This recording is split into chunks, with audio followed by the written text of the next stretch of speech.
Bonjour à tous. Aujourd'hui, nous parlerons d'une véritable révolution industrielle, l'impression 3D. Tout à fait, TJ.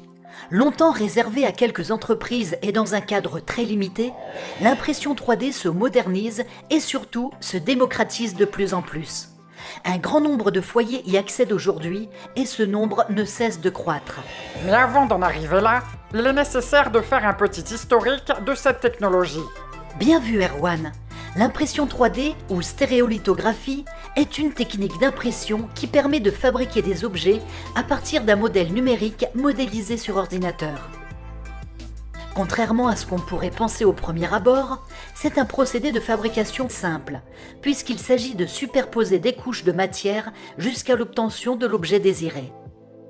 Bien entendu, plusieurs années d'expérimentation ont été nécessaires pour arriver au résultat qu'on connaît aujourd'hui. En effet, cette technique d'impression ne date pas d'hier, puisqu'elle a vu le jour aux États-Unis au début des années 80. Il est aujourd'hui possible d'imprimer un très grand nombre d'objets de toutes sortes dans des matériaux aussi divers que variés.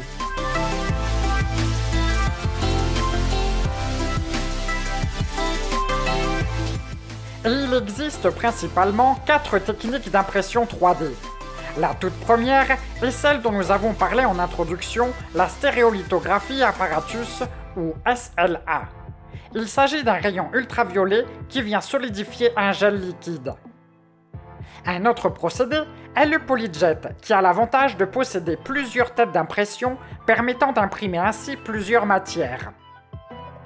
Il y a également les techniques du frittage sélectif par laser, ou SLS. C'est ici un puissant laser qui vient solidifier une poudre.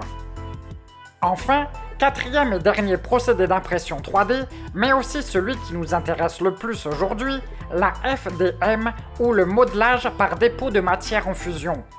Comme son nom l'indique, l'objet obtenu est le résultat d'une succession de couches de matière empilées, tout comme les autres techniques.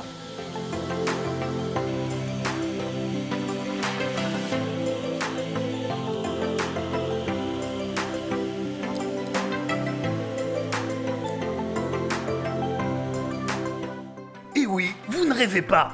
C'est bien moi sur les images. Grâce à l'impression 3D, j'ai basculé d'un écran d'ordinateur à la réalité concrète. Ce petit miracle a pu être possible grâce à une imprimante 100% made in France, la Discoeasy 200, fabriquée par l'entreprise Dagoma, basée à Roubaix.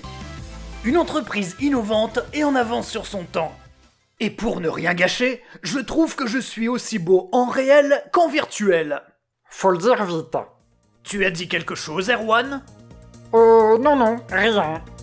Merci de nous avoir suivis et à bientôt pour de nouvelles aventures technologiques.